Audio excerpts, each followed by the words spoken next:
Nagsalita at na-interview na ni MJ Felipe si Jericho Rosales sa isa sa mga black screening or ng kanyang pelikula. Pelikula nila ni Ann Curtis. Of course, at sinabi niya nga doon, di ba, na parang nag-react nga siya na parang sabi niya, I don't really know what happened there. She is the first one I greeted. She said hi to me. I don't know what happened at may ganong balita. And then yun na nga, nag-text daw. I went to text her. I said, "Hi, Kim. What's happening? Why is this happening? I don't know, but are you okay?" I asked her, "Is there something that made you feel uncomfortable?" Or she replied to me and said, "Wala naman, all is well." So yun na nga, all is well. And she said, "Congrats sa movie. I have to check on her. I have no idea." So yun ang explanation ni Jericho, of course, dun sa sinasabing pangi-snub. But the thing is, yung pangi-snub, yung beso, ay parang latter part na lang yon. The first one talaga na napansin ng mga fans ay yung wala lang nasagot. Doon naman nag-start yun, di ba? They feel na parang very uncomfortable, very unbecoming, na sobrang effort nga naman si Kim, and then sasagutin lang siya ng ganon. Doon nag-start yun yung part na yon. And then eventually nanganak na lang, nadugtungan na lang doon ng iba, yung sinabi nga hindi pinansin, nakita sa video na si Kim lang ang hindi pinansin. So but according to to Jericho, si Kim yung una niyang binate. So syempre siguro baka hindi naman nakita ng camera or whatever. So the fact na nag-usap na yung dalawa ay okay na yon. But ako, I will not siguro pwede ko lang sabihin, talagang believe na ako sa Kim Paulandia. Kaya talaga nilang mag-call out sa mga tao na naapektuhan ang mga tao, especially mga celebrity. Sabi nga ngayon, mahirap ng kalabanin daw ang Kim Pao because alam natin, nandyan yung libo-libo, milyones na fans na re-respect talaga, nagaganti at gaganti na. Hindi sila papayag na maapi-api ang idol nila si Kim Chiu and Paolo Avellino. But anyways, sabi nga, may mga nagsasabi the damage has been done, but for me okay na yon. Na ako, ang advice ko na lang is let's not all be hindi naman maganda na lagi tayong parang palaban, lagi tayong fighter. Maganda naman yung hinahangaan natin yung artista, yung idol natin, sinusuportahan, tinutulak natin talaga para lalong sumikat. Pero wag tayong magkaroon ng image na parang lahat na lang inaaway or palaaway. So now, ako gusto ko na yung ganito, napatunayan na ng Kim Paulandia na pag may nang api or yung feeling nila naagrabyado either si Kim or si Paolo, gagawa sila ng hakbang at they will make sure na makakarating doon sa taong involved. Katulad dito, nakarating talaga kay Jericho, tinanong talaga, and yun na nga, wala pa mang interview, hindi pa man siya na-interview ni MJ, naramdaman niya na agad ang galit ng Kim Paulandia. Kasi talagang siya na nga, nag-text siya kay Kim. But anyway, di ba dati ko namang sinasabi na mukha namang okay sila even before. So, kaya lang syempre, iba rin yung nakita. At saka again, ulitin ko lang, nag-start talaga yon dun sa wala lang. Feeling nila parang nakakabastos naman yung gano'n. Nagpo-promote as gano'n. Kaya lang, hindi ko nga alam, sabi ko nga baka in character si Jericho sa lahat ng mga pinupuntahan niya but anyways, ayun na lang, all's well that ends well. So okay na, mas mag-focus na lang sana ang Kim Paulandia sa Paolo Avellino and Kim Chiu na talagang abangan na lang natin ang ganap ngayong Valentine's Day. So nakakatuwa, nakakakilig, may mga pasilip na silang ganap. So anyway, I guess sa Monday na nga yata ang sana wag lang tumapat sa live show namin. Just ko maloloka ako pagtapat na tapat at hindi ako maka-attend ng press ko na yon. So anyways, so far wala pang abiso ng time for me, wala pang abiso ng oras. But anyways, I'm so excited na mag-attend at sana hindi naman pag-usapan yon. So sana mas mag-focus na lang sa The Alibi, kung ano ba talaga ang mga changes or mga pagbabagong mapapanood doon. So yun napatunayan na ng Kim Pao na kaya nilang bulabugin ang kung sino man kapag may hindi pakiramdam nila, may hindi nagawang maganda kaya sa idol nila. Kung si Jericho Rosales ay nagsalita na tungkol sa issue nila ni Kim Chiu, magandang hakbang iyon para malinawan ng publiko. Pero mahalaga pa rin maging maingat tayo sa paghusga hanggat hindi kompleto at beripikado ang lahat ng detalye. Narito ang mas mahabang reaction ko tungkol dito. Sa mga ganitong showbiz issues, normal na maunang kumalat ang emosyon bago ang buong katotohanan. Kapag may pahayag na mula mismo sa involved na artista, nagkakaroon ng pagkakataon na marinig ang side niya at hindi lang puro haka-haka o edited clips ang basehan ng opinyon ng tao. Mahalaga ito para mabawasan ng maling interpretasyon at sobrang pag-init ng diskusyon online. Para sa fans, lalo na sa mga solid supporters, natural ang maging protective. Pero mas makakatulong kung pakinggan muna ang buong statement, hindi lang headline. Iwasan ang hate comments at pananakot. Hayaan ang mga involved na ayusin ito ng maayos at pribado kung kinakailangan. Sa side naman ng mga artista, ang malinaw at kalmadong paliwanag ay kadalasang nakakatulong para ma-de-escalate ang sitwasyon. Hindi lahat ng awkward moment o misunderstanding ay agad masamang intensyon. Minsan, kulang lang sa context. Mas mabuti ring tandaan na hindi lahat ng viral ay buo ang kwento. May editing at framing na pwedeng makaapekto sa persepsyon. Respeto pa rin ang dapat manaig sa lahat ng panig. Ang masasabi ko sa balitang nagsalita na si Jericho Rosales tungkol sa issue nila ni Kim Chiu ay isang positibong development ito dahil mas mabuti na may direktang pahayag kaysa puro haka-haka at interpretasyon lang ng netizens ang umiikot.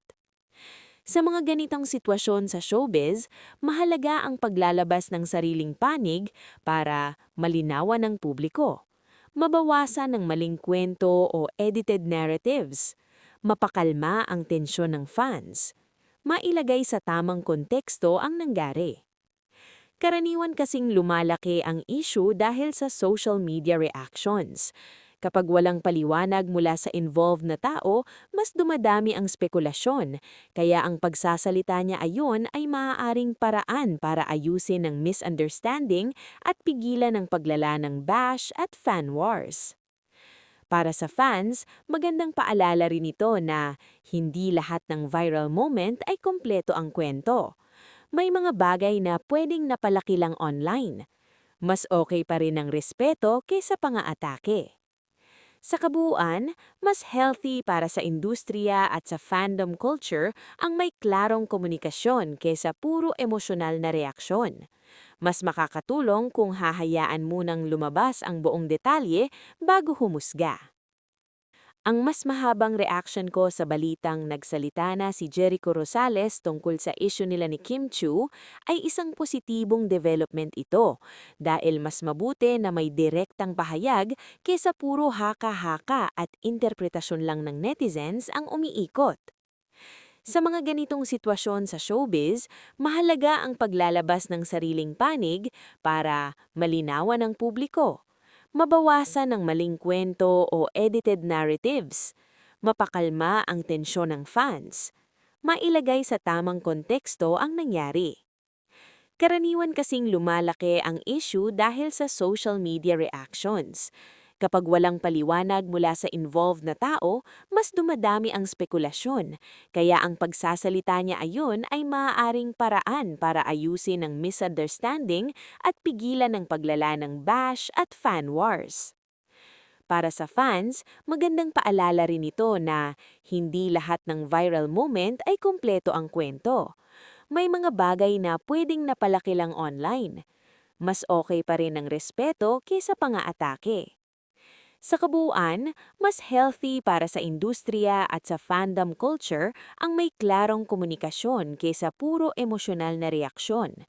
Mas makakatulong kung hahayaan munang lumabas ang buong detalye bago humusga. Ang mas mahabang reaction ko sa balitang nagsalita na si Jericho Rosales tungkol sa issue nila ni Kim Chiu ay nakasentro sa kahalagahan ng konteksto, responsableng pakikinig at tamang asal ng publiko, lalo na ng fans sa mga ganitong sitwasyon. Sa mundo ng showbiz, mabilis talagang kumalat ang balita lalo na kung may halong emosyon at fandom involvement. Kapag may issue na may kinalaman sa dalawang kilalang personalidad, kadalasan ay nauuna ang reaction ng netizens kesa sa kumpletong impormasyon. Kaya ang paglabas ng pahayag mula mismo sa isang sangkot ay mahalagang hakbang. Ibig sabihin, may pagkakataon na maipaliwanag ang kanyang side, malinawan ang mga detalye at mabawasan ng haka-haka. Pero kahit may statement na, hindi ibig sabihin nito ay tapos na agad ang usapan. Mahalaga pa ring tandaan na hindi lahat ng detalye ay agad na inilalabas sa publiko. May mga bagay na pwedeng pribadong inaayos. May posibilidad ng misunderstanding o misinterpretation. Ang short clips o screenshots ay pwedeng kulang sa buong konteksto. Sa ganitong punto, mas nagiging mahalaga ang responsableng pagiging fan. Ang tunay na suporta ay hindi lang pagtatanggol o pag-aatake sa kabilang panig, kundi ang pagiging maingat sa salita at pag-iwas sa online harassment. Kapag nagiging personal ang tirahan ng komento at may halong pagbabanta o paninira, nawawala na sa tamang linya ang diskusyon. Para rin sa mga artista, ang malinaw at mahinahong paliwanag ay kadalasang nakakatulong para mapababa ang tensyon. Hindi lahat ng issue ay kailangang palakihin. Minsan, sapat na ang clarification at respeto sa isa't isa. Mas nakakatulong sa kanilang career at amag ang maayos na pagharap sa kontrobersya kesa patulan ng init ng social media. Sa mas malawak na pananaw, ang ganitong pangyayari ay paalala kung gaano kalakas ang impluensya ng online culture ngayon. Isang post o video lang pwedeng magdulot ng malawakang reaksyon. Kaya bilang audience, may responsibilidad din tayong mag-verify bago mag-react. Umiwas sa hate trains. Igalang ang magkabilang panig at tandaan na totoong tao ang nasa likod ng mga pangalan. Sa kabuuan, ang pagsasalita niya tungkol sa issue ay isang hakbang tungo sa paglilinawan, pero ang tunay na pagreresolwa ay nangyayari kapag may respeto, kumpletong impormasyon at kontrolado ang emosyon ng publiko. Kung gusto mo, pwede kitang gawan ng parang full commentary article version nito na pwede mong i-toast o i-share. Ang maidadagdag ko pa sa balitang nagsalita na si Jericho Rosales tungkol sa issue nila ni Kim Chiu ay mahalagang tingnan hindi lang ang mismong pahayag, kundi pati na ang epekto nito sa fans, media narrative at sa future projects nila. Narito ang ilang dagdag na punto. 1. Epekto sa fan culture. Kapag may ganitong issue na may kasamang malalaking fandoms, mabilis itong nagiging kampihan. Pero ang mas healthy na direksyon ay gawin itong pagkakataon para ipakita ang mas mature na fan behavior. Suportahan ang iniidolo ng hindi naninira ng iba. Ang paraan ng pag-react ng fans ay nakakaapekto rin sa imahe ng artista na sinusuportahan nila. 2. Media at social media amplification. Hindi maiiwasan na may mga headlines at posts na mas pinapainit ang issue para sa engagement. Kaya mahalaga na hindi lang headline ang binabasa, dapat buong statement o full context. Maraming issue ang lumalaki dahil sa putol na quotes o clips. 3. Career handling at PR strategy. Sa showbiz, mahalaga kung paano hinahandle ang kontrobersya. Ang mahinahong, malinaw at hindi palaban na paliwanag ay kadalasang mas epektibo kesa emosyonal na sagutan. Kung maayos ang paghandle, minsan pa nga ay nagiging turning point ito para ipakita ang professionalism ng artista. 4. Possibility of misunderstanding versus intent. Hindi lahat ng issue ay agad na may masamang intensyon. May mga sitwasyon na nagkamali ng dating ang biro o kilos. Kulang ang konteksto ng kumalat na video o kwento. May off moment na napalaki online. Kaya mahalagang ihiwalay ang interpretation sa intention hanggat walang kumpletong facts. 5. Privacy and boundaries. Kahit public figure sila, may hangganan pa rin ng dapat irespeto. Hindi lahat ng detalye ay obligadong ilahad sa publiko. May mga bagay na mas maayos na aayos privately kaysa dinadaan sa social media pressure. Sa kabuuan, ang dagdag na mahalagang anggulo dito ay hindi lang kung sino ang tama o mali, kundi kung paano tayo bilang audience at fans ay matutong humintay ng buong katotohanan, mag-react ng may respeto at umiwas sa sobra-sobrang online hostility.